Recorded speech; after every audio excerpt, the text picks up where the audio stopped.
In this episode, we take a deep dive into the technical might of history's most infamous adversary. You'll see the full evolution of German engineering, from light reconnaissance vehicles and staff cars to fearsome self-propelled guns and armored panzers, the steel backbone of the Blitzkrieg. Now, let's move into the deadliest part of the German arsenal. This is the steel backbone of Nazi Germany's war machine, the battle tanks, the Panzers. Panzer I. Originally designed as a training vehicle, the tiny Panzer I was thrown into combat during the invasions of Poland and France. Armed with just 2 machine guns and protected by little more than paper-thin armor, it relied entirely on speed and sheer numbers. Panzer 35T. Captured after the annexation of Czechoslovakia, this Škoda-built tank was known for its high-quality construction and pneumatic transmission. It performed well in the early campaigns and was easy to spot thanks to the gap behind its road wheels. Panzer 38T. Widely regarded as one of the best light tanks of the war's early years, this Czech-designed machine was reliable and packed a surprising punch with its 37mm gun. Its sturdy chassis would later become the foundation for the famous Hetzer tank destroyer. Panzer II. A stopgap measure that ended up carrying the early Blitzkrieg. The Panzer II was fitted with a 20mm autocannon, effective against light vehicles and infantry. Though it grew outdated as the war went on, its chassis proved invaluable as the basis for several self-propelled guns. Panzer III. Conceived as Germany's primary tank killer, the Panzer III featured a 3-man turret for superior tactical performance.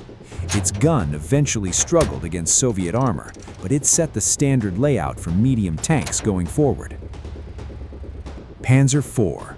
The true workhorse of the German army. The Panzer IV was the only German tank to remain in production for the entire war. Continuously upgraded in firepower and armor, it fought its way from Western Europe to the vast battlefields of the Eastern Front. Panzer V Panther. Built as a direct answer to the Soviet T-34, the Panther combined sloped armor, strong mobility, and a long-barreled 75mm gun.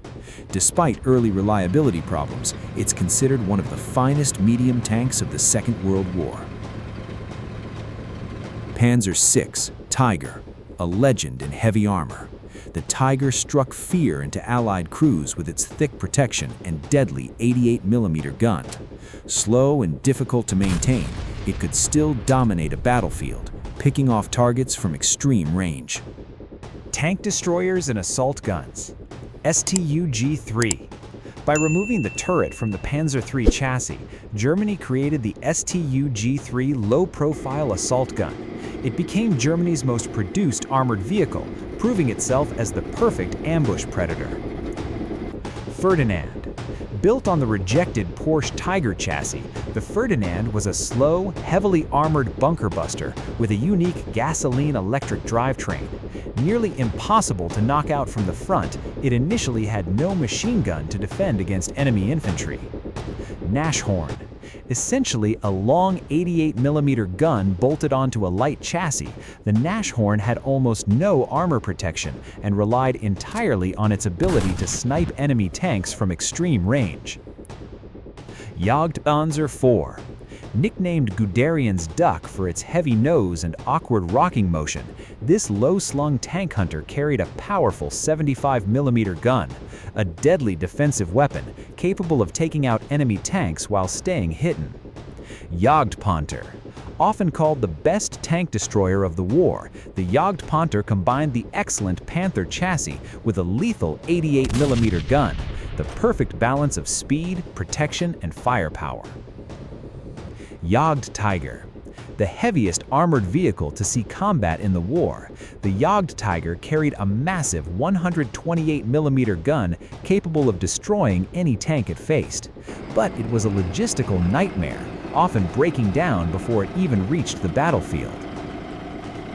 Marder II. As German tanks ran into increasingly powerful Soviet armor, the Marder II emerged, a heavy anti-tank gun mounted on the aging Panzer II chassis. It was an open-topped stopgap solution that delivered much-needed firepower. Marder III. Built on the Czech-designed 38.T chassis, the Marder III was armed with either captured Soviet guns or the German Pak-40. Its crew was exposed to the elements, but the gun itself could knock out almost any Allied tank. Armored reconnaissance vehicles.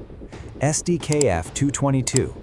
This light, four-wheeled scout vehicle featured an angular armored hull and a turret armed with a 20mm autocannon. Fast and agile on roads, it served as the eyes and ears of reconnaissance battalions early in the war. But its thin armor and limited off-road performance left it dangerously exposed against any serious opposition. Sd.Kfz 231 8-Rad.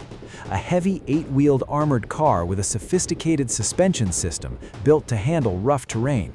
Its standout feature was a second driving position at the rear, letting the driver reverse course instantly without turning the vehicle around. With power and steering on all 8 wheels, it offered remarkable off-road mobility for its time. Sd.Kfz 234 Puma. Arguably the finest armored car of the entire war, the Puma combined high speed, a fully enclosed turret, and a powerful 50mm tank gun. It could easily win a duel with most Allied reconnaissance vehicles. That firepower let its crew do more than just scout. It could strike hard at the flanks of advancing columns. Light utility and staff cars. Mercedes-Benz 320. A more powerful vehicle often used by senior officers. It was a technically refined car, but one that demanded regular upkeep. Its high ground clearance let this sedan handle the battered roads of occupied territory with confidence. Mercedes-Benz 540K, a luxury vehicle reserved for top-ranking officials. Thanks to its supercharged engine, it was one of the fastest cars on the road at the time, and it came to symbolize the prestige and engineering prowess of German industry in the 1930s. Mercedes-Benz 770 Grosser Mercedes. This massive limousine was used for parades and state functions. It was often fitted with heavy armored plating to protect its passengers, and the sheer weight of the armored version required specially reinforced tires and enormous amounts of fuel.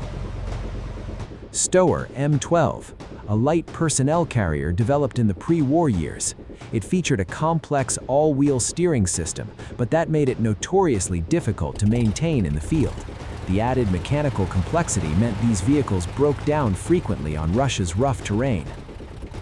Porsche 901, an extremely popular mid-sized staff car. Known for its rugged build and ability to carry a squad of soldiers across rough terrain, its reliability made it one of the most recognizable symbols of German mechanized columns. Krupp Protz L2H143 KFZ 69. Easily identified by its distinctive sloped hood, this six-wheeler was used to tow light anti-tank guns. It was a common sight in the early Panzer divisions, and its low profile made it easy to conceal, gun and all, in the woods near the front line. BMW 325, a standard light passenger car with all-wheel drive. Its mechanical complexity was often a headache for maintenance crews, but officers valued it for its comfort and excellent handling on paved roads. Hanomag 20B, another light personnel carrier, used mainly in the early stages of the war. By the mid-war years, it had largely been replaced by simpler, mass-produced models. From light scout cars to the heaviest tank destroyers ever to see combat, the German war machine of the Second World War stood as one of the most technically ambitious arsenals in modern history. Its engineers pushed armor, firepower, and mobility to their absolute limits, producing vehicles that would shape armored warfare doctrine for decades to come. But raw engineering brilliance alone could not overcome the sheer scale of the war Germany had chosen to fight. Overcomplicated designs like the Stower M12 buckled under real-world conditions. Logistical nightmares like the Jagdtiger broke down before ever reaching the front. And even legends like the Tiger and the Panther could not be produced in the numbers needed to match the industrial output of the Allied powers. In the end, the story of this arsenal is a story of contradictions, machines built with obsessive precision, yet plagued by complexity. vehicles capable of dominating any battlefield, yet unable to change the outcome of the war. What remains is a technical legacy studied by historians and engineers alike, a testament to how innovation, however impressive, is never enough on its own to win a war. In our next episode, we turn to the machines built to answer them.